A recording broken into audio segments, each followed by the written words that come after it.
are better than one. Miller Hyatt joins me for the very latest with the forecast that has now a flash flood watch for many counties across the CSRA. We're tracking what would be some pretty heavy rain and maybe some strong storms, all coming up with your 5 for 6 forecast. Right now on News Channel 6 at 11, lawmakers in the Peach State have introduced new gun reform bills. We will tell you which ones are likely to get the green light. Also ahead, South Carolina is testing a new DNA analyzer to help identify bodies more quickly. Why the coroner says this is necessary. And the search for a Barnwell missing man continues. We'll have a deeper look at the investigation as your news at 11 starts right now. Live from Television Park, this is WJBF News Channel 6 at 11.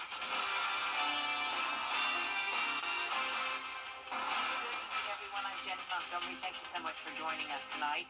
We will get to those top stories in just a moment, but first we do want to get a check of the forecast with meteorologist Miller Hyatt. Miller? That's right, Jenny. And how to prepare, Jenny. All right, Miller, we do appreciate it. After a slew of gun reform bills were introduced into the state legislature, only a few are likely to see the green light before the session ends. Atlanta Bureau Chief Archit Seshadri reports. Public safety and gun reform have dominated talks under the Gold Dome this session. We've actually moved the needle quite a bit on this issue. And what we've been able to do is that there is another gun safety bill, which is HB 971, which offers an up to $300 tax credit for purchase of safe storage equipment. That actually passed nearly unanimously out of the House. State lawmakers in the House approved separate bills that would give you a tax credit for having safer gun storage or for participating in gun safety training. What HB 971 does is it incentivizes that responsible behavior. So the difference is HB 971 does not ban anything, it does not require anything, it does not punish anything, there's no punitive element to it. But not all gun reform bills got the green light. One of our top gun safety bills was HB 161, which is the Pediatric Health Safe Storage Act. That was a bill that was heard in the Public Safety Subcommittee last year after crossover, and it still lives there today. So it did not cross out of the House as of this time. Guns are an issue that are not going to go away. The reality is that there are a lot of people in the state of Georgia from all political stripes who are very concerned with how easy it is to get weapons of mass murder in their hands, right? Every parent worries when their child goes to school that there might be a shooting at their child's school that day. We know that so many cars are broken into because so many people have unlocked guns in their cars. According to Everytown for Gun Safety, Georgia ranking in the bottom 5 for gun safety across the country. Reporting at the Georgia State Capitol, Archit Seshadri, Atlanta Bureau Chief. A desperate plea from a family as it marks a month since a Barnwell County man vanished. Michael Still was last seen on February 3rd when he left his sister's home for his apartment at Colony West in Barnwell. Despite personal items found in his apartment, his car was still in the parking lot, and after extensive search efforts, there is uncertainty about his well-being. You're always thinking about where. Like when I'm riding over here, because we come by at least every other day, we look in the woods all the time. You know, you're just looking. What happened? How? Where to go next? The family is offering more than $3,700 for information. The sheriff's office is chipping in another $300. If you know anything about this, contact authorities. A South Carolina coroner's office says it has a new device that can help ID a body in just a few hours. Colin Riviero tells us how this machine works and why the coroner says it's important to have. Even a bone charred by fire can be tested in this machine and get a positive result. A DNA analyzer. You hit open, it opens up this door automatically. It can take the remains of someone's loved one and help Spartanburg County Coroner Rusty Clevenger deliver closure. I've got people I have to look in their eyes and they're hurting. Clevenger says traditional identification methods can take 6 weeks to 6 months. And when I tell them I have no control over that, that's really not something they want to hear. Now he says it'll take just a few hours. This machine has kind of given me another level of control where I can try and get that information to them in a quicker manner. Clevenger says it's a $200,000 investment funded by public grants, one of just 3 DNA analyzers in the state. Collectively, all of them will be used for us to be able to test in whatever county it may be in South Carolina to get rapid results for families, because those are the ones suffering. The machines have been used to ID victims in natural disasters like last year's Maui wildfires that killed more than 100 people. These are the worst of the worst where visible identification can't be made. These will also aid in some of the older cases we have where we find skeletal remains. A local nonprofit is working on the national level to make sure the needs of people experiencing food insecurity are heard and met. The staff of Golden Harvest Food Bank visited Washington, D.C. for Feeding America's National Fly-In Initiative. Nonprofit leaders had the chance to meet with federal legislators about the importance of the increasing demand for food assistance. Golden Harvest had the chance to speak about the Farm Bill, which impacts farmers and neighbors in rural areas.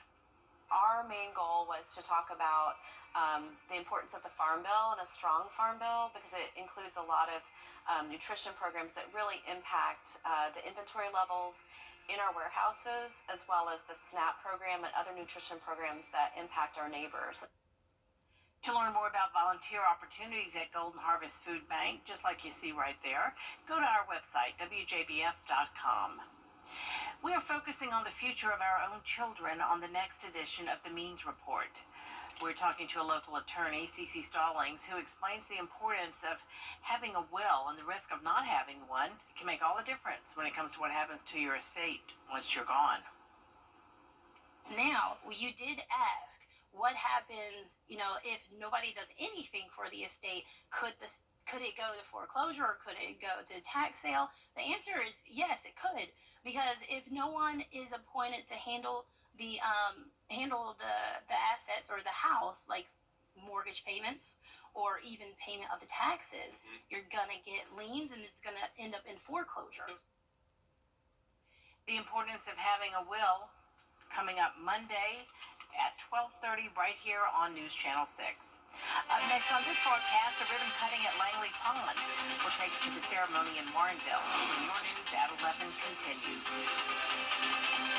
Hey, Jenny, timing the trouble. Pretty much starting right now, all the way through at least tomorrow afternoon. Our chance of showers and thunderstorms and some pretty heavy rain at that. We'll pinpoint the rest of your forecast straight ahead. This is going to be a lot. Attorneys at law. Hey guys, what's up? It's Anna Christina. Be sure to tune in this Saturday for Local Living at 9:30. We're meeting up with Campbell Vine for Campbell's Corner. Check out where we're going next. Local Living, Saturday morning at 9:30 on News Channel 6. The Live 5/6 Skyview Network, sponsored by Terry Lambert Hyundai. Adverse childhood experiences, or ACEs, can disrupt a child's sense of safety, stability, and connection, like exposure to violence, neglect, and abuse. 61% of Barnwell County adults report ACEs. They can lead to poor adulthood outcomes like health issues, substance abuse, mental illness, and lower academic achievement. Take the free questionnaire and get your ACEs score at access1.org. This ACEs prevention message is brought to you by Access One Center of Barnwell. It just keeps UGA having common passion, dedication, and a winning team. It's a very unique opportunity to be part of Piedmont and UGA having common passion, dedication, and a winning team. It's a very unique opportunity to be part of a sports division that takes care of the athletes at the University of Georgia. Being on the sidelines is a true honor and it's a privilege. Every one of them been so thankful for what we do. That really makes it all worthwhile. Medicine is a team sport, and we all have to work together. This is a great company to work for. Well, we got room for you. We're proud to be Piedmont. We are going to take a look at the importance of planning your estate and having a will. It is not as daunting as you might think. Local attorney C.C. Stallings is going to walk us through it. You'll want to watch the Means Report. The Live 5/6 Skyview Network, sponsored by Terry Lambert Hyundai. Weather headlines on News Channel 6, brought to you by Jamie Casino Injury Attorneys. March is Endometriosis Awareness Month. Research shows more than 11% of women in the U.S. suffer from the condition, but that number may not be accurate. Doctors say some women may not even realize they have it. Erin Morgan reports. It is a condition that affects women of all ages. Most commonly, we do diagnose it during the reproductive age time. However, any time a period is really causing significant pain, patients should be aware that pain with periods that are affecting or impacting their quality of life is not normal.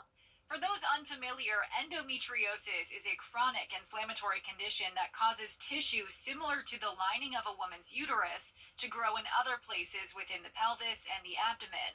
Symptoms can vary, but typically include painful periods, pelvic pain, and pain with intercourse. A woman may also experience fertility issues. Dr. Billow says endometriosis can be challenging to diagnose, which is why they normally recommend exploratory surgery. Surgery is very helpful for not only diagnosing but treating the disease. And treatment entails excising or cutting out, removing all of the disease. The pathologist will then look at the tissue under a microscope, give us the final diagnosis. Right now, there's no cure for endometriosis, but medications and surgery can help control the symptoms. And while it's unclear what causes the disorder, doctors say genetics does play a role. We'll be right back. Augusta is a name known nationwide, a destination for scenery, sports, and medicine. But to many, it's simply home. Pinnacle Bank is proud to be a part of Augusta's story, providing the products, services, and local decisions that help the people who call it home achieve more. In person or online, Pinnacle is Augusta's one bank for life and a proud partner of Salute to Service. Donors. WJBF News Channel 6 is sponsored by Bridgestone, solutions for your journey.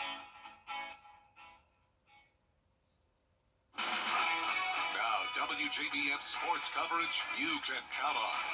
There's a new basketball dynasty in the state of Georgia, and it's right here in Augusta. The West Side Patriots making a statement to the rest of the state with their third straight state title. And they made it look pretty easy, crushing Toombs County 64-29 in the 2A state championship game down at the Macon Coliseum.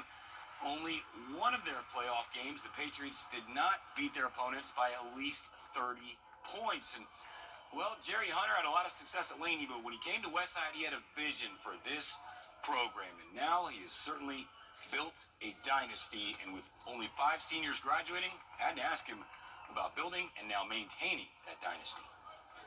I would say, as far as dynasty goes, we got to continue cooking. I mean, the recipe and the ingredients are there, right? But we're in a day and time now, man, where so many kids are being distracted by so many different things. You know, you may have somebody here trying to pull them one way and pull them another way. You may have this team trying to get them. So if we get them back together, it's possible. But keeping them together, man, in this day and time, it's kind of tough, especially with kids. See what they can do next year. Congrats to the Patriots. SEC Women's Tournament in the Upstate in Greenville, South Carolina. Dawn Staley, SEC Coach of the Year, 3rd year in a row. Number 1 Gamecocks taking on number 9 Texas A&M in the quarterfinals. Camila Cardoso with the lay-in. Gamecocks lead by 8. Under 15 seconds left in the second quarter. Cardoso finds it cutting. Sanaya Fagan, who lays it in. Gamecocks lead 33-22 at the half. Under 8 to go in the third quarter, up 37-28. Bree Hall to Cardoso finishes the layup with contact. They are up by 12 after the made free throw, and they get it done. 79-68 over A&M. They will play Tennessee in the semifinals. The Augusta Jaguars women's basketball team falls in the Peach Belt Conference semifinals to Columbus State 70-65. Jags now wait for Selection Sunday to see where they head for the NCAA tournament. The South Carolina men's basketball team will close out the regular season at Mississippi State Saturday afternoon as they chase a 25th win overall and what would be their 13th SEC win this season. Victory secures a 5th place spot in the final standings, but they could finish as high as 4th based on tiebreakers. College baseball, Georgia Bulldogs been hot, 12-1 on the year, hosting Northern Colorado. They had 2 grand slams in their last 2 games, and well, make it 3 games in a row with a grand slam, 3-1 in the 5th. Dylan Goldstein goes yard with all the ducks on the pond and puts the Dogs up 7-1. Bottom of the 6th, same score. Charlie Condon, how about a 3-run shot? And he leads the nation in Division I in home runs. That's his 10th. Dogs winning 11-1 in 7 innings. They'll have a double header at Foley Field on Saturday. It's 6.2. No further questions. Finally tonight, the total solar eclipse is just a month away, and that might not be the only rare phenomenon some in the country will see on April 8th. Astronomers say the Devil Comet has the potential to be visible to the naked eye on the same day as the Great Eclipse. The comet gets its name from the horn-shaped gas and dust that is spewed in its wake. If the comet's bright enough during the darkness of totality, you'll be able to get a glimpse of it between Jupiter and the sun. Goodness gracious, that's a little scary. Wow. Tell ya.